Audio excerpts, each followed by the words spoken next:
Wilson Morales from Black Women TV. I've seen you work throughout the years. This is a big role for you, or you're on the page more often than others. How did it feel coming back on the road, knowing you had a lot to do to carry this film? First of all, Wilson, I got to ask you a question. Okay. Are there multiple yous? I see you everywhere, Wilson. Everywhere. You know, I just and know it's where been the for work years. is at. Been Wherever for years. you working gives me work. You are the hardest working man in show business, Wilson. Thanks.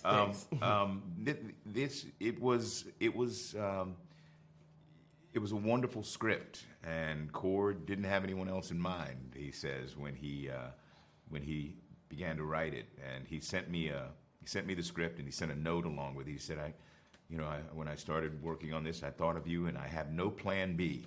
So it's rare for me that someone's looking for like a Jeffrey Wright type.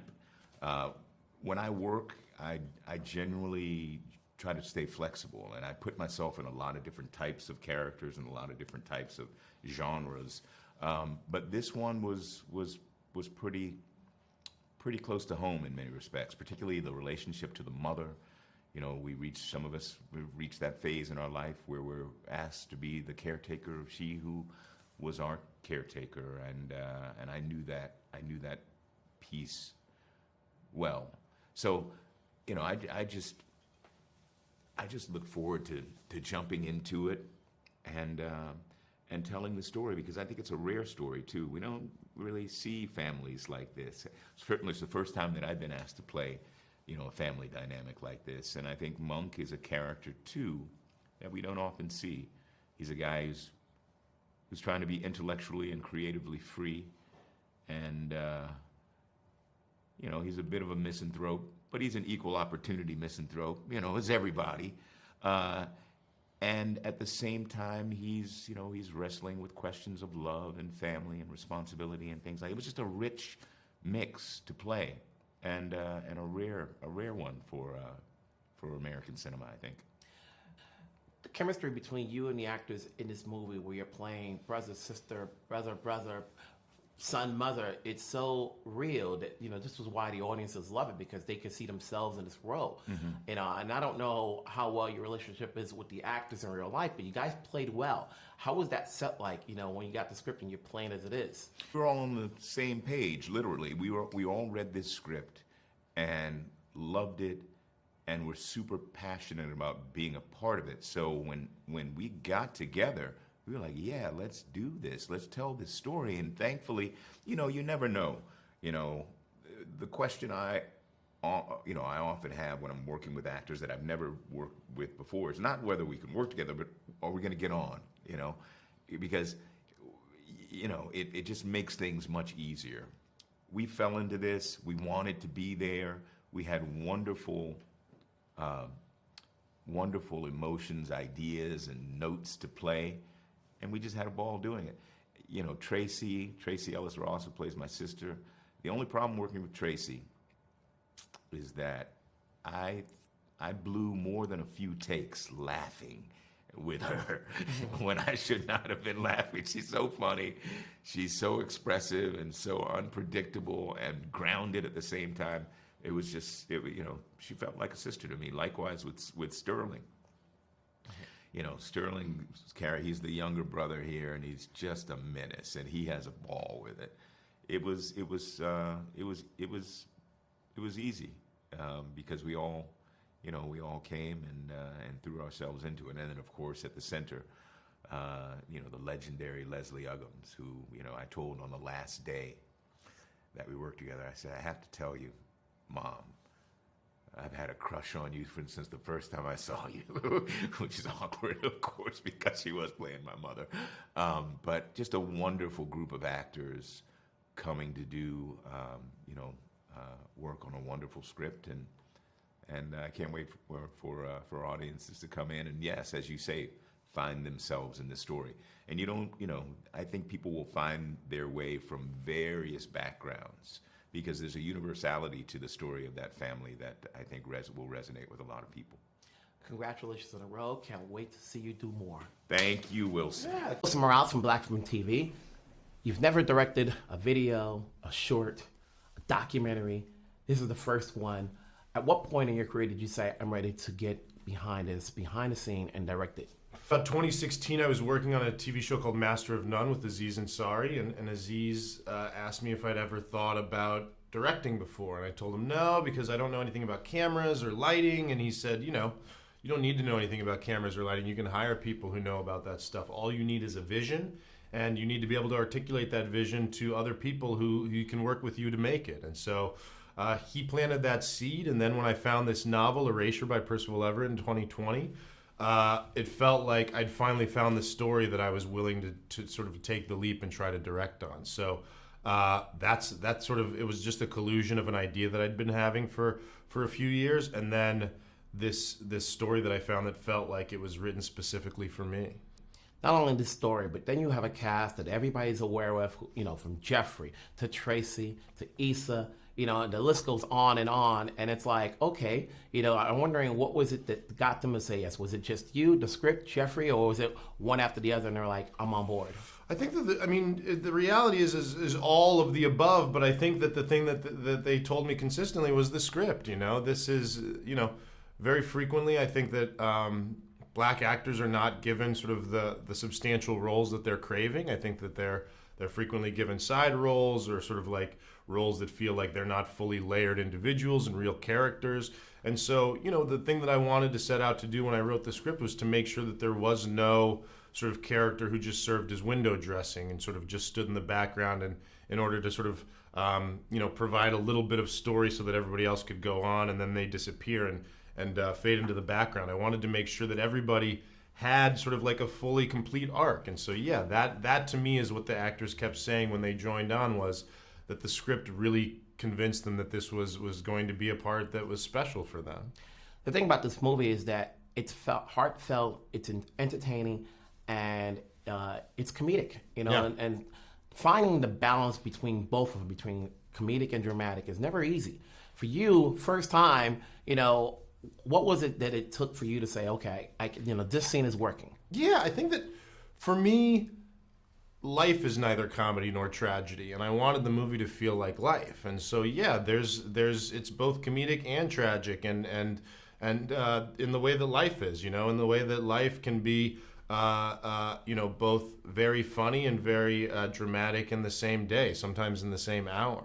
And so I wanted to make sure that we threaded that needle where it didn't feel too dramatic and also didn't feel like just a slapsticky comedy, But I also didn't want to make something that felt very morose. I wanted to make something that felt like it was inviting to everybody, and that everybody would come in and have a good time and leave with a smile on their face. I think that is an opportunity that's given to us less and less at movie theaters these days. And I just wanted a movie that really allowed people to come in and enjoy themselves and maybe feel like you've learned something, but at least you leave having laughed a bunch. And that to me was the real idea behind the film. Congratulations on this film. Can't look forward to look and see what the next one is. Thank you so much. Wilson Morales from Black Film and TV. We always have this pop quiz, like, when's the last time we saw Erika in a movie? But here she is, big and strong, That's a quiz now? Lord have mercy, I become a Jeopardy question. We're like, name 5. Lord. Give me 5. I'm working on it. But, taking on this role, it's a great role for you. What was it that make you say yes to taking it? Cord Jefferson asked, and you go where you're invited. Cord Jefferson is a man who's accomplished. He's a writer. He's a masterful writer. He's proven that. He's a journalist background. I love that. He's got mixed media chops, and then also he's got awards for them. That makes you pay attention. He wrote something from a man who already was accomplished himself, Percival Everett. That also says something. And the fact that he says Jeffrey Wright, and I'm gonna be the girlfriend of Jeffrey Wright, I'm like, I'm in. But the truth is, you need to be invited, and I go where I'm invited, and I was really happy. Also, I recognized that the script, when I read it, I laughed out loud. You look for great material. And I've been around the block a few times. I know what it looks like. And so you got to trust your gut. But after a while, you don't want to blur the vision. And he has a vision of me in this film. And I can say, yes, I'm happy to. The thing that people liked about your character is she's so forthcoming. She's not the conventional person where she's waiting to be asked. She's like, no, I'm just going to do it. Not to give spoilers away, but like, oh, okay, she's doing it the other way around. What was that dynamic like working with Jeffrey? And just being on a page more so often where you have to, share the same screen with not only him, but with Sterling. Oh, he's a formidable person, formidable talent, that type of thing. But it ain't my first time at the rodeo. I got discovered by people who were formidable, from Peter Brook to Joseph Papp to The Cosby Show, Living Single, and all these places. So I feel like everything in my experience brought me to that moment. Because you can be intimidated by somebody like him, but I didn't have time to do that. I had to sort of, have the confidence to come in the room and say, you know what, you deserve to be here as well, and you can be there. And he was so lovely. There's a version of Jeffrey Wright that he's playing that's a character, but he's also looking forward to playing the guy, and being loved, or at least trying it out. And this is a mature relationship. So that's what we had. We had a conversation that was mature. You've got decades in this business, but I always say talent can never stop learning. You take on this role, what do you walk away with this that helps you out, whatever project you do next? Well, when you do independent films, you ain't doing it for the money. You think about the credit. You think about how it'll look in your portfolio. And again, it's not every day that something this wonderful, this wonderfully envisioned comes your way. And you hope that your schedule works out as well.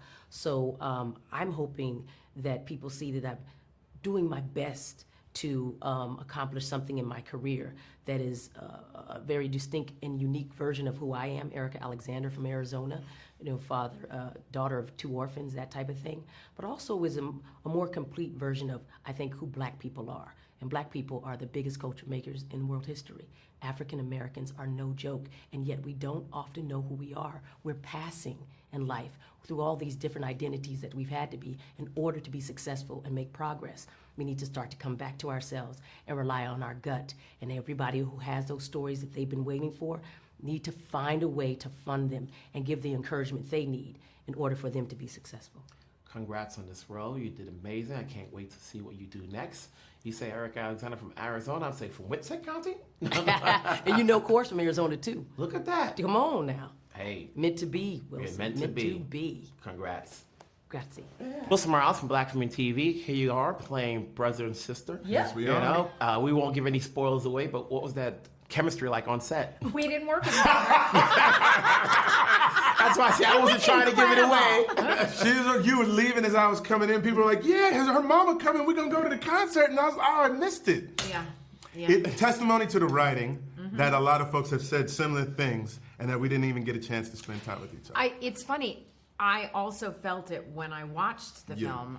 I felt like we had worked together. For sure. And I felt that this was the dynamics of a 3-sibling household. It just, you could feel it all. Yeah. Which is a testament to the writing and a testament to the way Cord choreographed Absolutely. this. Well, Jeffrey Wright was good. He He's was sort of the okay. link between the two You know what of it us. is? Jeffrey, it's like... It's hard working with him. It's like, oh my God, do we have to do it again? Yeah. He's brilliant. Yeah. And what's brilliant about him is how real it all is. You don't feel like you're acting, you're just being. You've done your share of comedy sitcoms. Here, we don't see you so much, but here, you're the guy with the funny bones. I know. And so, did you know you had it in you? Waka, yeah, bro. I think to know you is to know, Most people who know me would be like, Brown is a ham, right? Yeah. I just don't get a chance to be, I get a chance to make people cry, or at least that's what they've seen, right? Yeah. I love acting. And like Tracee said earlier, we like finding the humor and the humanity. Yes. Mm-hmm. The hilarity. The hilarity in this movie comes from the humanity. Yeah. A real place. And I think if you give most actors who are worth their salt an opportunity just to play the truth of a moment, whether it is for dramatic or comedic effect, you'll see that they are funnier than you anticipate. And if you give, agreed. Yes. If you give them an actual point of view, Yeah. a sense of self, then it's easy to play. There you go. This is Cord's first time. He's never directed a video or a documentary or a short. It's the first time at the plate. What did you get from his direction that, as actors, maybe you're still learning the game, that you can probably pick up and say, okay, I can probably take something he's done to my next project, whatever it may be? I think he gave us a lot of space. I think he trusted the cast that he chose, and I think he got a lot of the people that he really wanted for the parts, right? So they say that 90% of the directing is in the casting. I felt like he only sort of approached if he felt as if we were off the mark. And thankfully for me, he gave me a lot of space to just play. He also sort of treated the script, which was his, in a very unprecious way. Which, you know what I'm saying? It's like he wasn't about every comma and every I, etc. Like if something came authentically out of the moment that helped to sort of tell the story, he'd be like, oh, you should keep that. Right? Which is not always the case with somebody who wrote and is directing what they wrote. I think one of the things about Cord is he doesn't have a lot of ego. Boom. Yeah. He has a lot of intelligence. He has a lot of point of view, but he doesn't have a lot of ego. Yeah. And he has a real sense of what he wants, but he has a willingness to allow magic to occur. And I think that's all the elements of a really good director. Yeah. Last question. Both of you have scenes with Leslie Uggams. What was that like? Just I just want to grab my heart. I love her. I love her. I love her. I love her. She's It was so an pretty. honor to be She's so able to sweet. work with her. I mean, yeah. Also, I just want to name and say, didn't realize it until post movie. Erika Alexander, Yes. Tracee Ellis Ross, Issa Rae. Yeah. 3 generations of TV sitcoms that Yeah. like, Oh, wow. I didn't even That's realize pretty till after cool. we did a thing together, the 3 of us, and Yeah. I was actually deeply moved. And then you put Leslie in that, and you're like, whoa. Yeah. Congrats on your roles. Thank you. Congrats on the film. Thank you, We'll Wilson. talk down the road. Appreciate Thank you it, so brother. much. Nice to see you. See?